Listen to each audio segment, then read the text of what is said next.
Hello दोस्तों, आपका Aniket academy में स्वागत है। दोस्तों, अगर वीडियो पसंद आए तो लाइक एंड सब्सक्राइब करें और वीडियो को ज़्यादा से ज़्यादा शेयर करें और नोटिफिकेशन के लिए बेल आइकन को ज़रूर दबाएं। दोस्तों, आज के सीरीज़ में हम बीएड प्रवेश परीक्षा के लिए हिंदी का जो सेक्शन है वो लेकर आया हूं। अगर आप मेरे चैनल से हिंदी की तैयारी करते हैं तो आपका हिंदी में एक भी प्रश्न नहीं छूटेगा, आप सारा क्वेश्चन करके आएंगे। और मेरे चैनल से आप जीएस की तैयारी करते हैं तो जीएस में भी आपका 60 से 70% तैयार हो जाएगा। जीएस का मैंने काफ़ी सारा वीडियो अपने चैनल पे अपलोड किया है।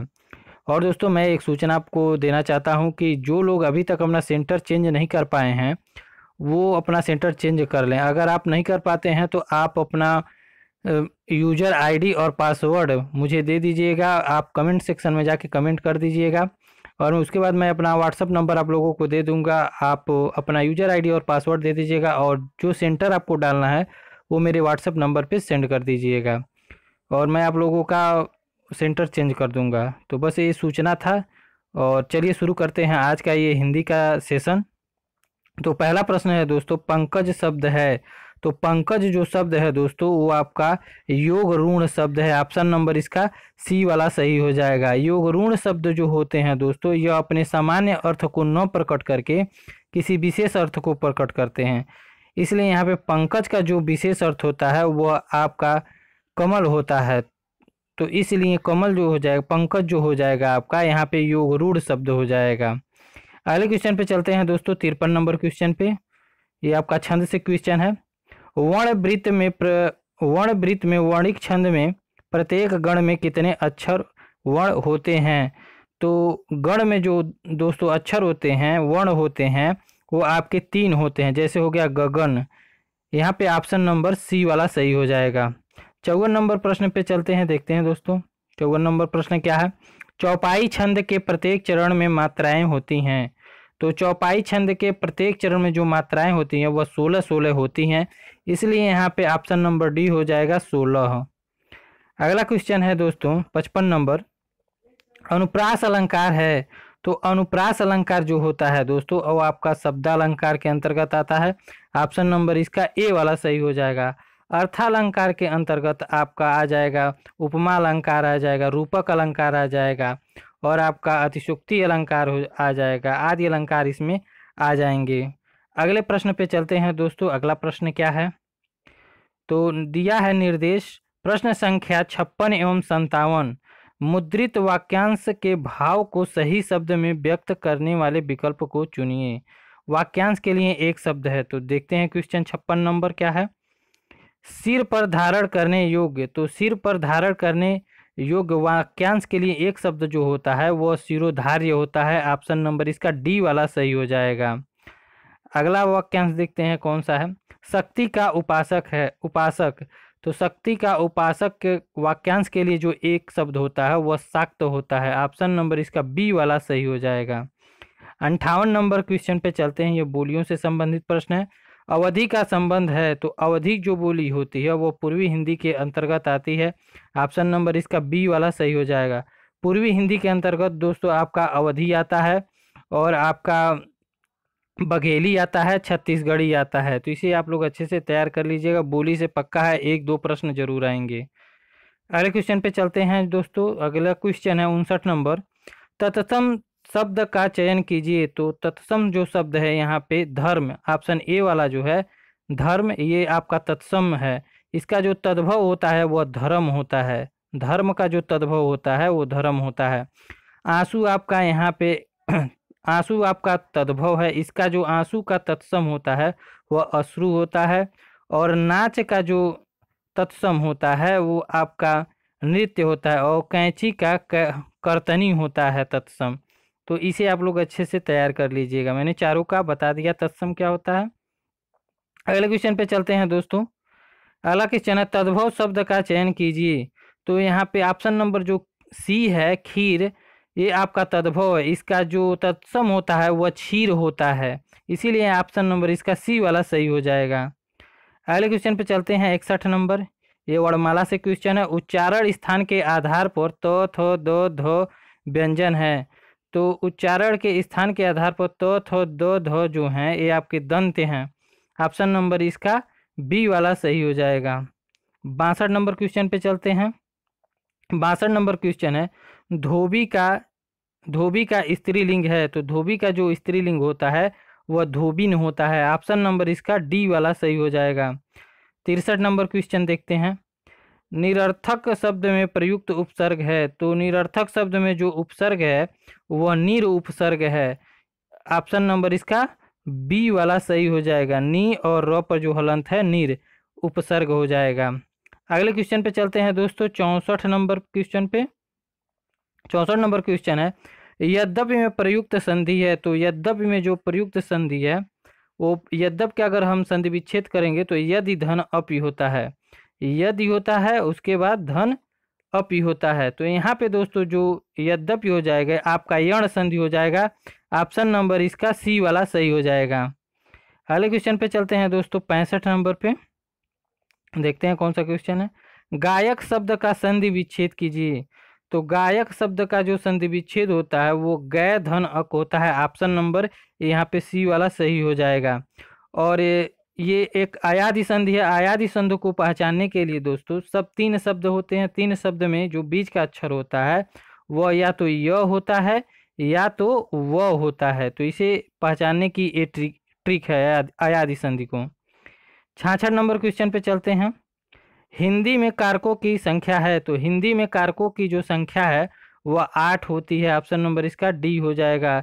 जैसे कि हो गया कि अपादान कारक, कर्ता कारक, कर्म कारक, संबंध कारक, विस्मयादि आपका, फिर इसी तरह कर्म कारक हो गया, करण कारक हो गया। तो ये आपके कारक हैं, 8 कारक होते हैं।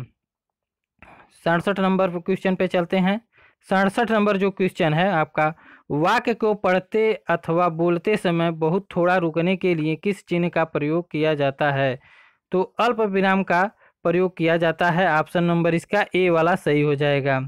अगले क्वेश्चन पे चलते हैं दोस्तों, 68 नंबर क्वेश्चन पे, दो निकटवर्ती वर्णों के परस्पर मेल से जो विकार होता है उसे कहते हैं, यानी दो वर्ण यानी दो अक्षर जो मिलते हैं तो वहाँ पे संधि होता है। ऑप्शन नंबर इसका डी वाला सही हो जाएगा। अगले क्वेश्चन पे चलते हैं, यशोगान शब्द की रचना हुई है, तो यशोगान जो दोस्तों इसका अगर संधि विच्छेद हम करते हैं तो यशः धन गान होता है।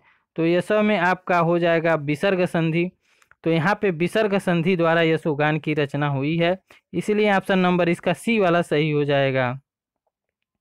अगले क्वेश्चन पे चलते हैं दोस्तों, अगला क्वेश्चन है 70 नंबर, हिंदी साहित्य के आदिकाल का प्रधान रस है, तो हिंदी साहित्य के आदिकाल का प्रधान जो रस है वह वीर रस है। ऑप्शन नंबर इसका डी वाला सही हो जाएगा। 71 नंबर क्वेश्चन पे चलते हैं दोस्तों। 71 नंबर क्वेश्चन है, सरकारी पत्र की भाषा होनी चाहिए, तो सरकारी पत्र की जो भाषा होनी चाहिए वह औपचारिक होनी चाहिए। ऑप्शन नंबर इसका सी वाला सही हो जाएगा। देखिए सरकारी पत्र जो होता है साहित्यिक रूप में लिख देंगे तो कितने लोगों को समझ में नहीं आएगा, और इसीलिए यहाँ पे और ज़्यादा यूज होता है औपचारिक भाषा का यूज होता है सरकारी पत्र में, इसीलिए यहाँ पे ऑप्शन नंबर इसका सी वाला सही हो जाएगा।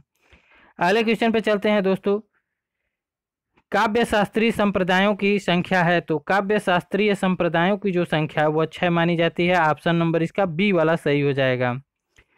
73 नंबर क्वेश्चन पे चलते हैं, प्रत्येक देश का साहित्य वहाँ की जनता की चित्त विकृति का सचित्र प्रतिबिंब होता है कथन है, तो यह आपका रामचंद्र शुक्ल जी का है। ऑप्शन नंबर इसका सी वाला जो हो जाएगा सही हो जाएगा।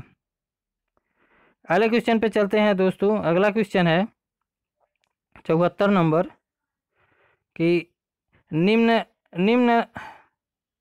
निम्नांकित में से निर्गुण भक्ति का काव्य का कवि नहीं है, तो केशवदास जो हैं यह निर्गुण भक्ति काव्य के कवि नहीं है। ऑप्शन नंबर यहाँ पे डी वाला सही हो जाएगा। अगला क्वेश्चन पे चलते हैं, अगला क्वेश्चन है 75 नंबर, जाति पाति पूछे नहीं कोई, हरि को भजै सो हरि का होई, इस होई किस कवि की पंक्ति है, तो यहाँ पे जो पंक्ति है जाति पाति पूछे नहीं कोई, ये आपका कबीरदास की पंक्ति है। ऑप्शन नंबर इसका सी वाला सही हो जाएगा। अगले क्वेश्चन पे चलते हैं दोस्तों 76 नंबर पे, हिंदी साहित्य के इतिहास में स्वर्णयुग की उपाधि से विभूषित काल है, तो भक्ति काल को स्वर्णयुग काल कहा जाता है। श्याम सुंदर दास ने कहा था भक्ति काल को स्वर्ण युग, इसीलिए यहाँ पे ऑप्शन नंबर इसका बी वाला सही हो जाएगा। अगले क्वेश्चन पे चलते हैं 77 नंबर क्वेश्चन पे। रतन सेन और पद्मावती के प्रेम की कहानी पर आधारित महाकाव्य का नाम है। तो रतन सेन और पद्मावती की जो प्रेम की कहानी है वह पद्मावत में है। इसकी रचना मलिक मोहम्मद जैसी ने किया था, तो ये भी आप लोग जानते रहिएगा। यहाँ पे ऑप्शन नंबर ए वाला सही हो जाएगा, पद्मावत। अगले क्वेश्चन पे चलते हैं 78 नंबर पे। गोधूली है, तो गोधूली आपका संध्या और रात के बीच का समय होता है, इसका अर्थ ऑप्शन नंबर इसका सी वाला सही हो जाएगा। 79 पे चलेंगे। अगोचर, अगोचर दोस्तों यहाँ पे इसका जो अर्थ हो जाएगा निकलेगा जो आंखों से दिखाई न दे। ऑप्शन नंबर इसका बी वाला सही हो जाएगा। ऑप्शन नंबर इसका बी वाला सही हो जाएगा 79 का। अगले क्वेश्चन पे चलते हैं दोस्तों। अगोचर ये मैंने आपको क्वेश्चन बता दिया है। अगले प्रश्न पे चलेंगे। यहाँ पे निर्देश दिया है प्रश्न संख्या 80 से 81 के लिए दी गई कहावत के प्रचलित रूप का चयन कीजिए। मतलब 4 ऑप्शन दिए हैं, उसमें जो कहावत सही रहेगा वही आपका ऑप्शन सही होगा। तो पहला 80 नंबर क्वेश्चन देखते हैं। 80 नंबर क्वेश्चन में ऑप्शन नंबर ए जो है वह भजन करते समय कपास काटने लगे, तो ये कोई कहावत नहीं है।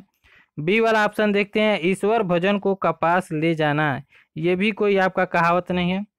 सी वाला जो ऑप्शन है दोस्तों ये देखते हैं, आए थे हरिभजन को ओटन लगे कपास, तो ये आपका जो है ये कहावत है, आप पढ़े भी होंगे, इसीलिए यहाँ पे ऑप्शन नंबर सी वाला सही हो जाएगा।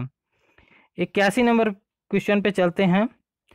ए वाला देखते हैं क्या ऑप्शन है, कहाँ राजा भोज कहाँ गंगू तेली, तो ये भी एक कहावत है। ऑप्शन नंबर इसका ए वाला सही हो जाएगा।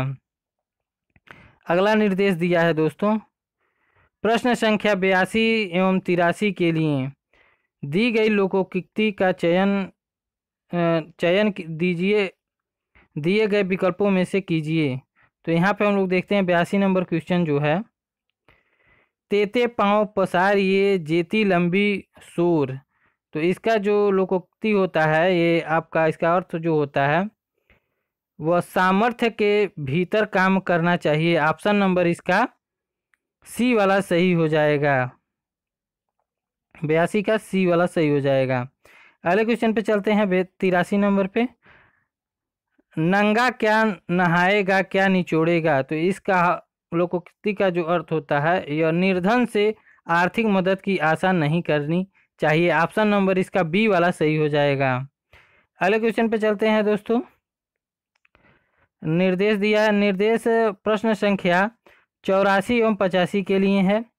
तो देखते हैं क्या दिया है, प्रत्येक मुहावरे के अर्थ के 4 विकल्प दिए गए हैं, उनमें से उचित विकल्प का चयन कीजिए। तो ये मुहावरा है, इसका जो अर्थ है निकलेगा उसका चयन करना है।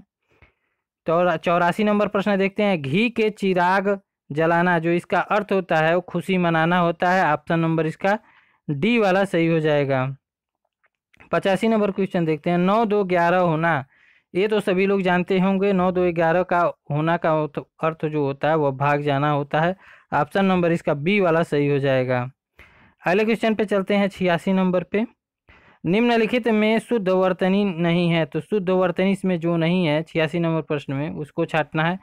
तो श्रृंगार आपका शुद्ध वर्तनी, यहाँ पे जो सी वाला ऑप्शन है पुण्य जो है ये आपकी शुद्ध वर्तनी नहीं है, इसीलिए यहाँ पे सी नंबर इसका सही हो जाएगा। अगले क्वेश्चन पे चलते हैं 87 नंबर पे। निम्नलिखित में शुद्ध वर्तनी है, तो ऑप्शन नंबर ए वाला जो वाड्यम है ये आपका शुद्ध वर्तनी है। ऑप्शन नंबर ए वाला सही हो जाएगा, वाड्मय। अगले क्वेश्चन पे चलते हैं 88 नंबर पे। सूरपति का अर्थ है, तो सूरपति का जो अर्थ होता है वह इंद्र होता है। ऑप्शन नंबर इसका सी वाला सही हो जाएगा। 89 नंबर क्वेश्चन पे चलेंगे। चतुरानन शब्द का अर्थ नहीं है, तो चतुरानन शब्द का जो अर्थ होता है वह प्रजापति भी होता है, विधाता भी होता है, इंद्र भी होता है, लेकिन यहाँ पे चालाक नहीं होता है। ऑप्शन नंबर इसका डी वाला सही हो जाएगा। चतुर मतलब चालाक होता है, तो ये आप लोग जानते रहिएगा। कितने लोग चालाक को बता, चालाक जो होगा इसका चतुरानन का चालाक जानते होंगे, लेकिन चालाक नहीं है, चतुर का चालाक होता है। 90 नंबर क्वेश्चन पे चलते हैं, इसमें समास से प्रश्न है। यथा स्थान में समास है। तो देखिए दोस्तों, जहाँ पे शब्द में प्रारंभ में यथा आए, यावत आए, अनु आए, तो भर आए, हर आए, वहाँ पे आपका अव्ययी भाव समास हो जाएगा। तो यहाँ पे हम लोग देखते हैं दोस्तों, यथा स्थान में पहले यथा आया है, इसलिए यहाँ पे अव्ययी भाव समास हो जाएगा। ऑप्शन नंबर इसका ए वाला सही हो जाएगा। 91 नंबर क्वेश्चन पे चलते हैं। 91 नंबर क्वेश्चन है, निम्नलिखित में से कौन सा विदेशी शब्द नहीं है। तो यहाँ पे हम लोग देखते हैं दोस्तों, ऑप्शन नंबर ए पुलिस दिया है, ये इंग्लिश का शब्द है और ये आपका विदेशी शब्द है पुलिस। ऑपरेशन भी आपका विदेशी शब्द है और डॉक्टर भी आपका विदेशी शब्द है। जो अभिजात है यह आपका विदेशी शब्द नहीं है, इसीलिए यहाँ पे ऑप्शन नंबर इसका सी वाला जो है वो सही हो जाएगा, अभिजात। अगले क्वेश्चन पे चलते हैं दोस्तों। 92 नंबर, गणिका का पर्यायवाची है। तो गणिका का जो पर्यायवाची होता है वो वेश्या होता है। ऑप्शन नंबर इसका बी वाला सही हो जाएगा। अगला क्वेश्चन है दोस्तों 93, भवितव्यता का पर्यायवाची है। तो भवितव्यता का जो पर्यायवाची है यहाँ पे वह नियति होता है। ऑप्शन नंबर इसका ये वाला सही हो जाएगा। अगले क्वेश्चन पे चलते हैं दोस्तों 94 नंबर पे, अंतर्मुखी, अंतर्मुखी का विलोम है। तो अंतर्मुखी का जो विलोम होता है वह बहिर्मुखी होता है। तो यहाँ पे हम लोग देखते हैं ऑप्शन नंबर इसका डी वाला जो दिया है बहिर्मुखी, ऑप्शन नंबर डी इसका सही हो जाएगा।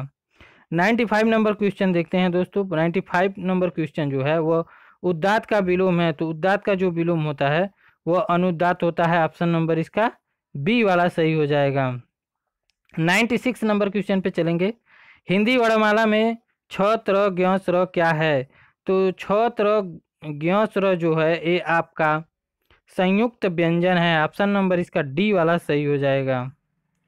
अगले क्वेश्चन पे चलते हैं 97 नंबर पे, चरण या पाद, चरण, चरण या पाद किसके अनिवार्य संघटक तत्व हैं। तो चरण या पाद जो होते हैं यह छंद के अनिवार्य संघटक होते हैं, तत्व होते हैं। ऑप्शन नंबर इसका बी वाला सही हो जाएगा। अगले क्वेश्चन पे चलते हैं दोस्तों, इसमें भी शुद्ध वर्तनी को छांटना है। निर्देश दिया है प्रश्न संख्या 98 से 100 के लिए 4 वैकल्पिक वर्तनी दी गई है, सही वर्तनी वाले शब्द का चयन कीजिए। तो यहाँ पे जो शुद्ध वर्तनी है इसमें आपका 98 नंबर क्वेश्चन में ऑप्शन नंबर जो सी वाला हम देखते हैं, अंतर विरोध जो है ये आपका सही ऑप्शन है, ये शुद्ध वर्तनी है। ऑप्शन नंबर सी अंतर विरोध। अगले नंबर पे चलते हैं 99 नंबर पे। 99 नंबर जो क्वेश्चन है वह इसमें भी आपका शुद्ध वर्तनी ही छांटना है। तो आपका ये शुद्ध वर्तनी जो हो जाएगा वह ऑप्शन नंबर 99 वाले में प्रतिनिधायन, ऑप्शन नंबर इसका ए वाला सही हो जाएगा। 99 वाले प्रश्न का प्रतिनिधायन। 100 नंबर क्वेश्चन पे चलते हैं दोस्तों। यहाँ पे पर भी आपका शुद्ध वर्तनी छांटना है। तो 100 नंबर क्वेश्चन जो है इसका ऑप्शन नंबर डी हम देखते हैं। तो डी जो है ये शुद्ध वर्तनी वाला प्रागैतिहासिक, ऑप्शन नंबर इसका डी वाला सही हो जाएगा। प्रागैतिहासिक शुद्ध वर्तनी होता है। तो चलिए दोस्तों, अगर वीडियो पसंद आया होगा तो लाइक एंड सब्सक्राइब करिएगा और वीडियो को ज़्यादा से ज़्यादा शेयर करिएगा, क्योंकि वीडियो बहुत मेहनत से बनाया जाता है और एक एक चीज़ आपको अच्छे से समझा के बनाया जाता है। और अगर आपको अच्छा लगे तो सब्सक्राइब ज़रूर करिएगा और चैनल को ज़्यादा से ज़्यादा सब्सक्राइबर चैनल पे बढ़वाइए और लाइक ज़रूर करिए। तो चलिए दोस्तों, अगर जो भी कमेंट होगा आप कमेंट सेक्शन में जाके कमेंट करिएगा और एग्ज़ाम सेंटर अगर चेंज नहीं कर पा रहे हैं तो आप कमेंट में जाके कमेंट करिएगा और मैं आपको व्हाट्सएप नंबर दूंगा और अपना यूज़र आईडी और पासवर्ड दे दीजिएगा, मैं सेंटर चेंज कर दूंगा। चलिए दोस्तों, नमस्कार, जय हिंद, जय भारत।